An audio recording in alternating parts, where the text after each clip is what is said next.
देखो भाई, अपन बात करते हैं सबसे पहले कौन से चौहान वंश की। चौहान वंश की शुरुआत कहाँ से हुई थी, ठीक है। ये कौन कौन से ब्रांच में बटा हुआ था, उनके अलग अलग पार्टों में पढ़ेंगे और अलग अलग पार्ट में ही वीडियो होगा, ठीक है। क्योंकि वो आराम से अच्छी तरह समझ पाओगे, क्योंकि अभी अभी लॉकडाउन चल रहा है। लॉकडाउन के अंदर यदि अपन लंबा वीडियो डाल देंगे तो बच्चे भी परेशान, हम भी परेशान, ठीक है। तो छोटे छोटे भागों के अंदर ही नहीं कि ऐसे ऐसा मानो कि अपन पढ़ भी ले और काम भी से दोनों भी काम होता है, ठीक है। तो इसका मतलब अपन कहाँ स्टार्ट करते हैं, चौहान वंश को स्टार्ट करते हैं। चौहान वंश की सबसे पहले बात करते हैं, ठीक है। चौहान वंश की सबसे पहले बात करते हैं, इसका संस्थापक कौन था। 551 ईस्वी के अंदर इसकी स्थापना करता है कौन, वासुदेव चौहान। ये जानकारी कहाँ से मिलती है, बिजोलिया शिलालेख के अकॉर्डिंग, ठीक है। जब 551 ईस्वी में वासुदेव चौहान बिजोलिया शिलालेख जो चौहान वंश की स्थापना करता संस्था मानते हैं, इसलिए वासुदेव चौहान को क्या कहते हैं, मूल पुरुष या आद्य पुरुष के नाम से जाना जाता, ठीक है। वासुदेव चौहान ने और क्या किया कि अपनी कुल देवी शाकंभरी माता, उसका सांबर के पास में मंदिर बनवाया और सांबर नगर बसाया, ठीक है। और क्या किया उसने उसने और क्या किया कि जब अपन बिजोलिया शिलालेख पढ़ते हैं तो उसमें एक बात आती है कि वासुदेव चौहान ने सांबर झील का निर्माण करवाया, लेकिन ये शिलालेख में होती, आप मानते हो कि बिजोलिया सॉरी सांबर झील है वो काफ़ी ज़्यादा बड़ी है, इसका निर्माण करवाना इम्पॉसिबल है। लेकिन इस लेख के अकॉर्डिंग आपको ध्यान रखना है कि इसका निर्माण किसने करवाया, वासुदेव चौहान ने करवाया, ठीक है। इसके बाद में अगले शासक की बात करें, देखो आपको कहाँ से बात करें, अपन शुरुआत कर रहे हैं, ठीक, जीरो से, ठीक है। कौन सा वंश की बात करते हैं अपन, चौहान वंश की। कौन सा वंश है, चौहान वंश, ठीक है। स्थापना कब होती है, 551 ईस्वी में। कौन करता है, वासुदेव चौहान। कौन करता है भाई, वासुदेव चौहान, ठीक है। तो इसलिए इसे क्या बोलते हैं, वासुदेव चौहान को इसे बोलते हैं चौहानों का आद्य पुरुष। कौन सा पुरुष, चौहानों का आद्य पुरुष, या ऐसे बोलते हैं चौहानों का मूल पुरुष, ठीक है। आद्य पुरुष ऐसे बोलते हैं चौहानों का मूल पुरुष। जैसे ये वासुदेव चौहान सबसे पहले वासुदेव चौहान इसकी स्थापना करता है, तो इसके बाद में क्या कहता है, सांबर नगर बसाता है। क्या करता है, सांबर नगर बसाता है तथा अपने साम्राज्य राजधानी किसे बनाता है, अहिछत्रपुरम नागौर को अपने साम्राज्य की राजधानी बनाता है। किसको, अहिछत्रपुरम, मतलब ये किसका प्राचीन नाम है, नागौर का प्राचीन नाम है, ठीक है। इसको राजधानी देती है, सांबर नगर बसाता है और सांबर के पास में अपनी कुल देवी शाकंभरी माता का मंदिर का निर्माण करता है। कौन सी माता का, शाकंभरी माता के मंदिर का निर्माण करता है कौन, वासुदेव चौहान। इसके बाद में ये और क्या करता है, वासुदेव चौहान इस मंदिर का निर्माण करता है। इसने क्या किया, सांबर झील बनवाई थी। ये जानकारी कहाँ से मिलती है, बिजोलिया शिलालेख से, कि सांबर झील का निर्माण सांबर जो झील है इसका निर्माण किसने करवाया था, वासुदेव चौहान है, ठीक है। अब देखो इसके बारे में अपन जानकारी पढ़ते हैं तो इसका मतलब जानकारी ले रहे हैं नॉर्मल, तो इसका मतलब अपन बिजोलिया शिलालेख ही पढ़ लेने क्यों फालतू क्लियर कर रहे हैं। क्योंकि वर्तमान के अंदर अपन यूट्यूब के अंदर देखते हैं कि लॉकडाउन के अंदर लगभग 13 महीने हो गए, एजुकेशन डिपार्टमेंट की पूरी तरह से दूर कर दी किसने, इन कोचिंग वालों ने। ये क्या करते हैं साले, ये सिर्फ और सिर्फ किसी टॉपिक के 5-10 क्वेश्चन निकाल लेते हैं, मतलब 1 घंटे के अंदर 15 सवाल करते हैं, उसके इर्द गिर्द का पोस्टमार्टम करते हैं। क्या पोस्टमार्टम करते हैं, लेकिन पोस्टमार्टम ऐसा नहीं होता है। टॉपिक के बाद टॉपिक को टॉपिक के अकॉर्डिंग पढ़ा जाता है। 2-3 बातें, जैसे हल्दी घाटी का युद्ध है कि हल्दी घाटी का युद्ध कब हुआ, तो 18 जून 1576, ये बात बताते थे। इधर महाराणा प्रताप था, इधर मर्दाना हाथी के पास में मानसिंह चढ़ा हुआ था, ये 2-3 बार नॉर्मल पोस्टमार्टम करते हैं। ये पोस्टमार्टम नहीं, जब हल्दी घाटी आप युद्ध मैदान के अंदर जाओगे तो आपको घूमने कितना टाइम लगेगा, तो इसका मतलब आप जब हल्दी घाटी के युद्ध को पढ़ोगे तो कम से कम 2 घंटे लगेंगे। तो इनको 2 घंटे के अंदर कवर करना आपकी कुछ सेल्फिश है, 2 घंटे में आपको उसको टाइम देना पड़ेगा, क्योंकि सभी कंसेप्ट क्लियर हो गए तभी आप एग्जाम क्रैक कर पाओगे। ऐसा नहीं कि बस ऑब्जेक्टिव निकाले, ऑब्जेक्टिव बाद में निकालो, खुद निकालो नहीं यार, अपनी मर्जी से पहले टॉपिक पढ़ो, उसके बाद में अच्छी से बुक लेकर आओ, बुक सभी अच्छी है और उसे ऑब्जेक्टिव निकालो, ठीक है। इसके बाद में बात करते हैं कौन से, बिजोलिया शिलालेख की। कौन सी, बिजोलिया शिलालेख की। कौन सी, बिजोलिया शिलालेख, ठीक है।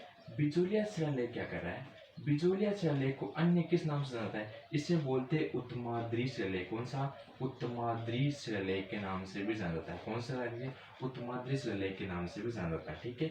बिजोलिया शिलालेख में कुल कितने लेख है, इसमें कुल 36 लेख है, ठीक है। कौन सी भाषा में लिखा गया है, यह संस्कृत भाषा में लिखा गया है। कौन सी भाषा में, संस्कृत भाषा में लिखा। और लिखने वाले कौन थे, 2 राइटर है, 2 कौन है, राइटर है, गुणभद्र और दूसरा कौन है, गुणसूरी। गुणभद्र और गुणसूरी नामक 2 व्यक्तियों ने लिखा था, ठीक है। और ये लिखकर सबसे पहले किसने लिखा था और किसके शासनकाल में लिखा था, ये बात इंपॉर्टेंट है। ये सबसे पहले सोमदेव के शासनकाल में, किसके शासनकाल में, सोमदेव के शासनकाल में गोविंद राज नामक व्यक्ति ने, यानी गोविंद नामक व्यक्ति ने गोविंद नामक व्यक्ति ने, ठीक है, सोमदेव के शासनकाल में गोविंद नामक व्यक्ति ने सबसे पहले 1170 में, कहाँ पर, 1170 में पार्श्वनाथ मंदिर के बाहर, पार्श्वनाथ मंदिर के बाहर, पार्श्वनाथ मंदिर के बाहर कहाँ पर लगवाया, भीलवाड़ा के अंदर लगवाया। कहाँ पर लगवाया, भीलवाड़ा के अंदर लगवाया। आई बात समझ में, आई है। अब देखो कितने सवाल हो गए। अब देखो इस शिलालेख के अंदर ये बात आती है, बिजुलिया शिलालेख के अकॉर्डिंग क्या कहता है कि सांबर झील क्या है, कृत्रिम झील, इसका निर्माण किसने करवाया, वासुदेव चौहान। लेकिन एक सवाल और भी अच्छा आता है कि बिजुलिया शिलालेख में चौहानों को या चौहान वंश को किस नाम से पुकारा गया है, तो वहां पर एक छोटा सा ब्रैकेट में नाम मिलेगा, क्या, वत्स गोत्र। क्या कहेंगे, वत्स गोत्र। देखो कैसा कि बिजुलिया शिलालेख में चौहानों को किस नाम से पुकारा गया है, तो आपका आंसर क्या, वत्स गोत्र। कौन सा, वत्स गोत्र। कौन सा भाई, किस नाम से पूरे, वत्स गोत्र के नाम से पुकारा गया। आई बात समझ में, आई ने। देखो चौहान वंश की सबसे पहले अपने एक बार रिपीट करता था नॉर्मल मोटे तौर पर। चौहान वंश की स्थापना कब होती है, 551 ईस्वी के अंदर। कब होती है, 551 ईस्वी के वासुदेव चौहान इसकी स्थापना करता है, सांबर नगर बसाता है, साम्राज्य राजधानी ऐ नागौर को बसाता है, सपाट का प्रमुख केंद्र हो जाता है। इसके बाद में क्या करता है, ये सांबर नगर बसा लिया, फिर शाकंभरी माता अपनी कुलदेवी मंदिर का निर्माण करते हैं। इसे चौहान वंश का क्या है, आद्य पुरुष या मूल पुरुष के नाम से जाना जाता है। नेक्स्ट चलते हैं इसके बाद में क्या होता है कि अपने सामने बिजोली शिलालेख पढ़ देने क्यों फालतू चक्कर में पड़ी। इसके बिजोली शिलालेख इसने दूसरे किस नाम से बोला, उत्तमाद्रि शिलालेख। किसने लिखा था, किसके शासनकाल में लिखा था, कब लिखा गया था, और किस मंदिर के बाहर और कहाँ पर रखा गया, किस लेख में लिखा गया था, और इसकी भाषा कैसी है, और अन्य नाम क्या है, ये बात इसकी ध्यान रखनी है। तो उत्तमाद्रि शिलालेख के नाम से जाना जाता है इसे, बिजोली शिलालेख को। दूसरी बात ये, इसके बाद में गुणपत्र गुणसूर्य नामक 2 व्यक्ति ने इसने लिखा था, और इसको लगवाया कहाँ पर गया था, सोमनाथ के शासनकाल में गोविंद नामक व्यक्ति ने इसने पार्श्वनाथ मंदिर भीलवाड़ा के अंदर 1170 के अंदर क्या अप्लाई किया गया, मतलब वहां के मंदिर के बाहर लगाया गया है। अभी मिल जाएगा आपको, ठीक है। इसके बाद में बात करते हैं चौहानों को इस वंश इस शिलालेख के अंदर क्या कहा गया है, तो आपका आंसर क्या होगा, वत्स गोत्र के नाम से पुकारा गया है। आई बात समझे। इसके बाद में इसमें कुल कितने लेख है, 36 लेख। इनकी लैंग्वेज कैसी, कौन सी भाषा में लिखा गया है, ये आरपीएससी जो 2019 के अंदर लेक्चर फर्स्ट ग्रेड का पेपर हुआ था उसमें क्वेश्चन पूछा जा चुका है। शायद जनवरी या फरवरी का समथिंग पेपर था, उसमें ये क्वेश्चन आया था, ठीक है। अब देखो ये कंप्लीट हुआ यहाँ तक, इनको मैं कर दूँ रेस 1 मिनट। इसके बाद में नेक्स्ट स्टेप पर चलते हैं, किसकी, नेक्स्ट स्टेप पर चलते हैं, कौन, दूसरा शासक की बात कर लेते हैं। कौन से, दूसरा शासक की बात कर लेते हैं, कौन से, गुवक चौहान की। कौन सा आता है इसके बाद में, गुवक चौहान क्या कहता है, यहीं पर लिख लेते हैं एक बार, गुवक चौहान। गुवक चौहान क्या कहता है, गुवक चौहान के शासनकाल में क्या होता है कि गुवक चौहान के शासनकाल में कुछ नहीं होता है, क्या ध्यान रखना है, गुवक चौहान के शासनकाल में हर्ष की पहाड़ियां सीकर में हर्षनाथ के मंदिर का निर्माण करवाया। इसका मतलब क्या है कि चौहानों के कुल देवता कौन हुआ, तो आपका आंसर क्या है, हर्षनाथ हो गया। इसका मतलब गुवक चौहान के शासनकाल में हर्ष की पहाड़ियां कहाँ पर पड़ती है, हर्ष की पहाड़ियां, 2 प्रश्न पढ़ेंगे, अच्छा है ये ज्योग्राफी आएगी यहाँ पर। हर्ष की पहाड़ी कहाँ पर है, सीकर के अंदर है, कहाँ पर है, लेकिन हर्षनाथ की पहाड़ियां चाहिए तो वो कहाँ पर पड़ेंगी, कहाँ पर है, नाथ कहाँ पर सर्वाधिक, अलवर के अंदर, तो अलवर के अंदर पढ़ा जाएगा, ठीक है। गुवक चौहान हर्ष की पहाड़ी पर किसका निर्माण कराया, हर्षनाथ का मंदिर का निर्माण करवाया। किसका निर्माण, हर्षनाथ के मंदिर का निर्माण करवाया। ये क्या है, ये जो चौहान वंश है उसके कुल देवता है, चौहान वंश के कुल देवता, चौहान वंश के क्या है, कुल देवता। ये कौन है, चौहान वंश के कुल देवता। आई बात समझ में। गुवक चौहान ने क्या किया, हर्ष की पहाड़ी सीकर, लेकिन हर्षनाथ की पहाड़ी यदि क्वेश्चन में आ जाए कि हर्षनाथ की पहाड़ी कहाँ पर है, तो आपका आंसर क्या होगा, अलवर के अंदर है। क्वेश्चन ध्यान रखना, हर्ष निम्न में से हर्ष की पहाड़ी कहाँ है, ऑप्शन दे दिया अलवर, निम्न में से हर्ष की पहाड़ी कहाँ पर है, क्वेश्चन ये आ गया, ऑप्शन दिया अलवर, सीकर, जयपुर, श्री माधोपुर। तो आपका आंसर क्या होगा, हर्ष की पहाड़ियां पूछी तो इसका मतलब कहाँ पर है, सीकर के अंदर हो जाएगा, ठीक है।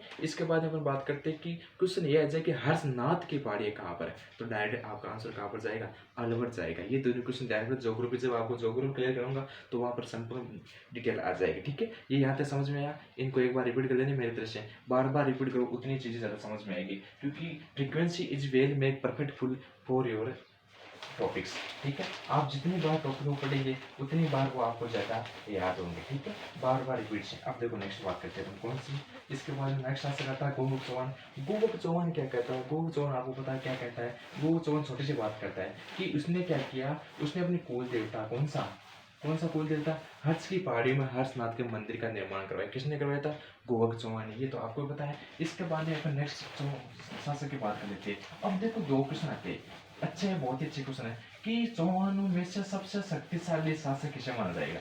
चौहान वंश में सबसे शक्तिशाली शासक कौन सा है? मैं ऑप्शन दूं, एक बार सोच लो। एक तो वाघपति राज मिलता है, एक बिसल देव फोर्थ मिलता है, ठीक है, सॉरी बिसल देव या जिसको बोलते हैं विग्रहराज चतुर्थ, ठीक है। इन दोनों में शक्तिशाली शासक कौन है? ऑप्शन देती है आपको, एक है पृथ्वीराज चौहान थर्ड मार सकते हैं, और एक कौन सा आ जाएगा? ये गोवर्धन चौहान। अब बताइए आप, मैंने ऑप्शन क्या दिया है कि भाई साहब चौहानों में से सबसे शक्तिशाली शासक कौन है? चौहानों में से सबसे शक्तिशाली शासक का नाम बताना है। सबसे पहले ऑप्शन दे दिया वाघपति राज। यदि ऑप्शन के अंदर यह आ जाए कि चौहानों में सबसे शक्तिशाली शासक कौन सा रहा है, तो वाघपति राज होगा। अगर ऑप्शन के अंदर वाघपति राज नहीं है, तो इसका मतलब आपको क्या सही करना है? बिसल देव या विग्रहराज चतुर्थ सही करना है, ठीक है। आई बात समझ, उसके आगे अपन बात कर लेते हैं। अब शासक कौन आता है? एक आता है चंद्रराज। कौन आता है? चंद्रराज की पत्नी रुद्राणी क्या करती थी? चंद्रराज की पत्नी रुद्राणी भगवान शिव को प्रसन्न करने के लिए पुष्कर की पहाड़ियों में 1000 दीपक जलाया करती थी। ये बात ध्यान रखनी है, ठीक है। ये कहाँ से? ये सांबर के चौहान चल रही है, ठीक है। क्या आता है कि चंद्रराज की पत्नी, किसकी पत्नी भाई? चंद्रराज की पत्नी, ठीक है। कौन थी? रुद्राणी। चंद्रराज की पत्नी रुद्राणी भगवान शिव को खुश करने के लिए पुष्कर की पहाड़ियों में हर दिन 1000 दीपक जलाया करती थी।